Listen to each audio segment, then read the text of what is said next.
আসসালামু আলাইকুম বন্ধুরা, দেখতে পাচ্ছেন এটা থাইল্যান্ডের ব্যাংককের সুবর্ণভূমি ইন্টারন্যাশনাল এয়ারপোর্ট।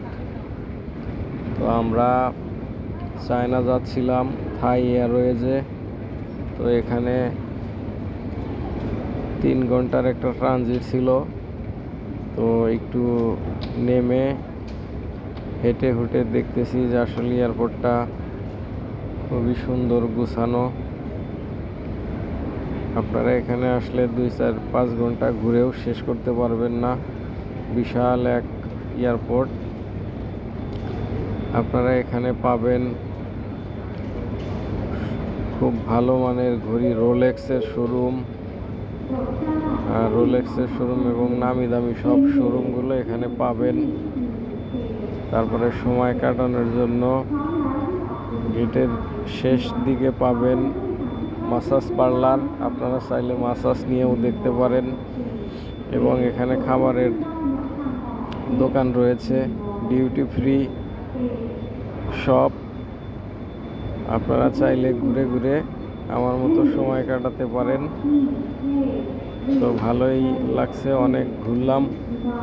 মোটামুটি খুবই পরিষ্কার, একদম ক্লিন একটা এয়ারপোর্ট, খুবই দারুণ। তো আপনারা চাইলে যদি এরকম ট্রানজিটে পড়েন, আপনার এটা হচ্ছে 3 তলা, দুই তলাতে আপনারা ওখানে বসার সিট আছে, বসে থাকতে পারেন। তবে এখানে পানির দাম অনেক। একটা পানির বোতল 1/2 লিটারের 100 বাতের মতো, প্রায় 300-400 টাকা, আমাদের দেশের টাকা 300-400 টাকার মতো পড়ে। আপনারা চাইলে বিমান থেকেই পানি খেয়ে আসতে পারেন এবং 1 বোতল নিয়ে আসতে পারেন। দেখতেছেন বাচ্চাদের খেলনাধুলা, এবং এখানে ফল খেতে পারেন। খুব টাটকা টাটকা ফল এখানে বিক্রি করে, যেমন আম, কলা, এগুলো রয়েছে এখানে, আপনারা চাইলে কিনতে পারেন। তো আমরা 4.5 ঘন্টার ট্রানজিট এরকম ঘুরে ঘুরে কাটিয়ে দিলাম।